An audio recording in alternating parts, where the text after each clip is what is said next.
Hello friend. তো আজকে একটা গুরুত্বপূর্ণ আপডেট পিআইবিতে দেখা গেছে। তো সেটা নিয়েই আজকের ডিসকাস করা হবে। তো যেমনটা তোমরা স্ক্রিনে দেখতে পাচ্ছ অলরেডি, একটা স্কিম লঞ্চ করেছে সেন্ট্রাল গভর্নমেন্টের তরফ থেকে।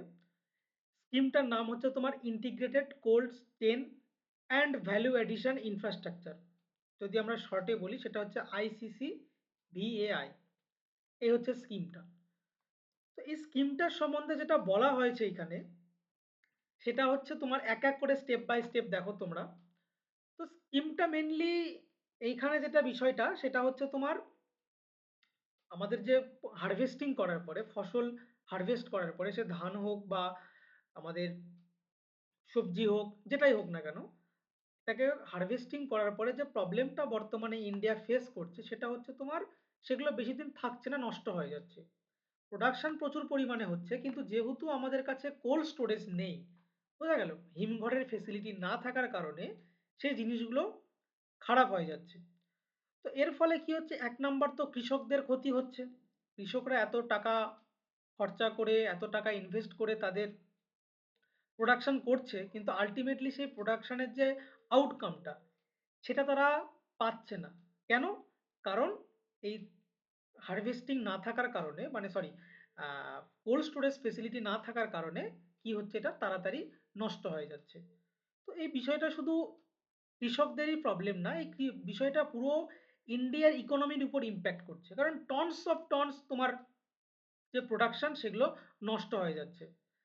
তো এই বিষয়টাকে ধ্যান দিয়েই সেন্ট্রাল গভর্নমেন্ট থেকে 29শে অক্টোবর, যেমন তোমরা দেখতে পাচ্ছ, আজকেই তোমার এটা লঞ্চ করেছে একটা বিষয়, সেটার নাম হচ্ছে integrated chain and value addition infrastructure.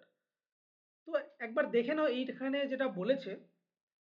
তো হচ্ছে এটা লঞ্চ করেছে কার দ্বারা, এটা লঞ্চ করা হয়েছে ministry of food processing industry. বোঝা গেল? ওটা মাথায় রাখবে, অনেক সময় এক্সামে ভুল হতেই পারে, কারণ যেহেতু এটা এগ্রিকালচারের সঙ্গে রিলেটেড। তো এগ্রিকালচার, মিনিস্ট্রি অফ এগ্রিকালচার অপশানে থাকতেই পারে, কিন্তু এইটা লঞ্চ করেছে ministry of food processing industry. Clear? তো বলেছে runs integrated cold chain and value addition infrastructure scheme. বোঝা গেল? তো এই স্কিমটা মেনলি কার আন্ডারে লঞ্চ হয়েছে? এই স্কিমটা লঞ্চ হয়েছে প্রধানমন্ত্রী কিষাণ সম্পদায়া যোজনা। বোঝা গেল? এই কি প্রধানমন্ত্রী কিষাণ সম্পদায়া যে যোজনাটা আছে, এটা কিন্তু নতুন নয়। তোমরা হয়তো যারা কারেন্ট অ্যাফেয়ার্স সম্বন্ধে আপডেট থাকো, ডেলি নিউজ তোমরা দেখো, তারা এটা জানো যে যে পিএমকেএসওয়াই যেটা স্কিমটা, এই স্কিমটা হচ্ছে 2016-17 ফাইন্যান্সিয়াল যে ইয়ার আছে সেই ইয়ারে এটা লঞ্চ করা হয়েছিল। কিন্তু এই স্কিমটার আন্ডারেই তোমার এই integrated cold chain value addition যে ইনফ্রাস্ট্রাকচার যে স্কিমটা সেটা লঞ্চ করা হয়েছে। বোঝা গেল? তাহলে একটা জিনিস গুরুত্ব দিয়ে দেখো, যে প্রধানমন্ত্রী কিষাণ সম্পদায়া যোজনা এটা হচ্ছে তোমার একটা আমব্রেলা স্কিম। এই স্কিমটার আন্ডারে আরো ছোট ছোট স্কিম লঞ্চ করা হয়েছে। তার মধ্যে একটা স্কিম হচ্ছে কি integrated cold chain value addition infrastructure scheme. কোন মিনিস্ট্রির দ্বারা লঞ্চ করা হয়েছে? এটি লঞ্চ করা হয়েছে ministry of food processing industry, এই মিনিস্ট্রির আন্ডারে লঞ্চ করা হয়েছে। এইবার বিষয়টা যেটা হচ্ছে, অবজেক্টিভ কি? এটা তো লঞ্চ করা হয়েছে, গভর্নমেন্ট কিছু তো ভেবেই এটাকে লঞ্চ করেছে, এমনি এমনি তো লঞ্চ করেনি গভর্নমেন্ট। তো গভর্নমেন্টের উদ্দেশ্য কি এটা লঞ্চ করার পেছনে? তো এইখানে যেটা লিখেছে সেটা হচ্ছে seamless cold chain integrated cold storage from consumer maintaining optimal temperature. বোঝা গেল? তো একটা অপটিমাল টেম্পারেচার মধ্যে এইটাকে রাখা। 2 number, reduce post harvest losses. কিছুক্ষণ আগে যেটা বললাম যে আমাদের প্রোডাকশন তো হচ্ছে কিন্তু যেহেতু আমাদের প্রপার স্টোরেজ সিস্টেম না থাকার কারণে সেই প্রোডাকশনগুলো খারাপ হয়ে যাচ্ছে। এটা কৃষকের উপর প্লাস আমাদের ভারতীয় অর্থনীতির উপর, দুটোর উপরেই তোমার বিপরীত প্রভাব ফেলছে। ক্লিয়ার? নেক্সট বলছে preserve quality, maintain the freshness, nutrition and quality with scientific storage and processing. তারপরে value addition, boost shelf life and market opportunities through processing and value addition. তো যখন আমার কাছে যে প্রোডাকশনটা, সে সবজি হোক বা যেটাই হোক না কেন, ফ্রুট হোক, সেটা যখন আমার কাছে ফ্রেশ থাকবে, তখনই না আমি মার্কেট থেকে যে সুবিধাগুলো পাওয়া যাচ্ছে সেই সুবিধাগুলো আমি নিতে পারবো। কারণ আমার প্রোডাকশনটা যদি ঠিক না থাকে, আমার যেটা প্রোডাকশন হয়েছে সেটা পচে গেছে, খারাপ হয়ে গেছে, তাহলে মার্কেট থেকে যে যে সুবিধাগুলো, সেগুলো তো আমার কোনো কাজেই আসবে না। এনহান্স ফার্মার্স ইনকাম, একদম যুক্তিযুক্ত কথা। যখন স্টোরেজ সিস্টেম থাকবে তখন ফার্মারের ইনকাম বাড়বে। কারণ একটা জিনিস, যদি 1 কুইন্টাল অ্যাপেল তোমার হচ্ছে প্রোডাকশন হয়, সেই 1 কুইন্টাল অ্যাপেল কোনো কারণবশত ট্রান্সপোর্ট বা বলো বা যে কারণেই হোক, তোমার সেই আপেলটাকে টাইমলি মার্কেটে যে ফার্মার সে পৌঁছাতে পারলো না, তার ফলে কি হবে, সে 1 কুইন্টাল আপেলের মধ্যে 30 কেজি আপেল তো দেখা গেল দাগ হয়ে গেল বা পচে গেল। তাহলে কি করবে, 30 কেজি যে আপেল, সেটা তো প্রোডাকশন তো হয়েই গেছিল, সেটাকে জাস্ট মার্কেট পর্যন্ত নিয়ে যাওয়া। কিন্তু যেহেতু সেটা টাইমলি পৌঁছানো গেল না, এর ফলে কৃষকের 30 কেজি যে আপেল, সেটা তোমার লস হয়ে গেল। এটা শুধু কৃষকেরই হলো না, আবারও বলছি, এটা পুরো ইন্ডিয়ার যে জিডিপি, তার উপরে ইম্প্যাক্ট পড়লো। তো এই জন্য বলেছে এনহ্যান্স ফার্মার্স ইনকাম। তো যদি এই পুরো 1 কুইন্টাল অ্যাপেলটাকেই যদি ঠিকঠাক প্রিজার্ভ করতে পারি আমি, তাহলে কৃষকের কোনো লস হবে না। তারপরে বলেছে স্টেডি ফুড অ্যাভেলেবিলিটি। এই যে ফুড ইনফ্লেশন যেটা দেখতে পাই, ইকোনমিক্সের পার্ট এটা, ফুড ইনফ্লেশন। ফুড ইনফ্লেশন কি করে হয়, যখন কোনো একটা দ্রব্য, সেটা তোমার যখন দেখবে ধানের দাম বেড়ে যাচ্ছে, বা আলুর দাম যদি আমরা দেখি, আলুর দাম বেড়ে যাচ্ছে, কেন বেড়ে যাচ্ছে, কারণ আলুর যা চাহিদা আছে সেই তুলনায় বর্তমানে আলুর যে সাপ্লাই, সেটা ঠিকঠাক সাপ্লাই নেই, সেই কারণে তোমার বেড়ে যাচ্ছে। এবার আলুর সাপ্লাই না হওয়ার পেছনে কারণ কি হতে পারে, তার মধ্যে একটা কারণ এটাও হতে পারে যে যে পরিমাণ আলু প্রডিউস হয়েছিল, উৎপাদন হয়েছিল, সেই পরিমাণ আলুর মধ্যে 20% আলু খারাপ হয়ে গেছে। এর ফলে যে ডিমান্ডটা, সেই ডিমান্ড বা চাহিদাটাকে মিট করার জন্য প্রপার আলুর সাপ্লাই দিতে পারছে না। এর ফলে কি হচ্ছে, আলুর দাম বেড়ে যাচ্ছে। তো এগুলোকে বলা হয় ফুড সাপ্লাই। তো এই যে স্টেডি অ্যাভেলেবিলিটি বলেছে, তো যদি আমরা স্টোরেজ ফেসিলিটি করতে পারি, বোঝা গেল, কোল্ড স্টোরেজ ফেসিলিটি মেনলি যদি আমরা করতে পারি, তাহলে এই প্রোডাকশন যেটা লস, হারভেস্টিং এর পরে, উৎপাদনের পরে যে লসটা, এই লসটা থেকে আমরা বাঁচতে পারবো। এর ফলে যে ফুড ইনফ্লেশন বা এর যে প্রাইস, ঠিক আছে, মানে খারাপ হয় যার ফলে সাপ্লাইয়ের দিক থেকে যে প্রাইসটা বেড়ে যায়, সেই প্রাইসটাও আর বাড়বে না। এই হচ্ছে উদ্দেশ্য গভর্নমেন্টের। তো এইখানে কিছু কিছু ইম্পর্টেন্ট জিনিস যেটা আছে এইখানে, এটা দেখো, সেটা হচ্ছে তোমার কি, এই যে কোল্ড স্টোরেজ ফেসিলিটি, এটা গভর্নমেন্ট তৈরি করবে না। ক্লিয়ার? গভর্নমেন্ট এসে তোমাদের কোনো জায়গাতে গভর্নমেন্ট এইটা তৈরি করবে না যে গভর্নমেন্ট এসে সেট আপ করে দিল। গভর্নমেন্টের তরফ থেকে যেটা বলা হচ্ছে, যদি কোনো ইন্ডিভিজুয়াল বা কোনো গ্রুপ, তারা যদি চায় এরকম কোল্ড স্টোরেজ ফেসিলিটি তৈরি করতে, তারা তৈরি করতেই পারে। ঠিক আছে, কিন্তু বিষয়টা হচ্ছে, যদি এরকম কেউ তৈরি করে, তাহলে গভর্নমেন্টের তরফ থেকে তোমার 35% কি হবে, সাবসিডি দেওয়া হবে জেনারেল এরিয়াতে, মানে যেগুলো এরিয়াতে কোনো প্রবলেম নেই। আর 50% নর্থ ইস্টার্ন এরিয়াতে বা হিলি স্টেটে, যেগুলোতে প্রোডাকশন করা বা তোমার ওই স্টোরেজ সেট আপ করতে খুব ডিফিকাল্টিজ এরিয়া, বা তোমার র মেটেরিয়াল নিয়ে যেতে প্রবলেম আছে, সেই সব এরিয়াগুলোতে যদি সেট আপ করতে হয়, সেখানে কস্ট বেশি হবে। সেই জন্য এখানে গভর্নমেন্টের তরফ থেকে কত 50% ফেসিলিটি দেওয়া হবে। কিন্তু এই 50% ফেসিলিটি কখন দেওয়া হবে, এইখানে যেটা লেখা আছে তোমার, ক্রেডিট লিঙ্কড ব্যাকড। বোঝা গেল? এইটা একবার বোঝো, ক্রেডিট লিঙ্ক ব্যাকড কি জিনিস।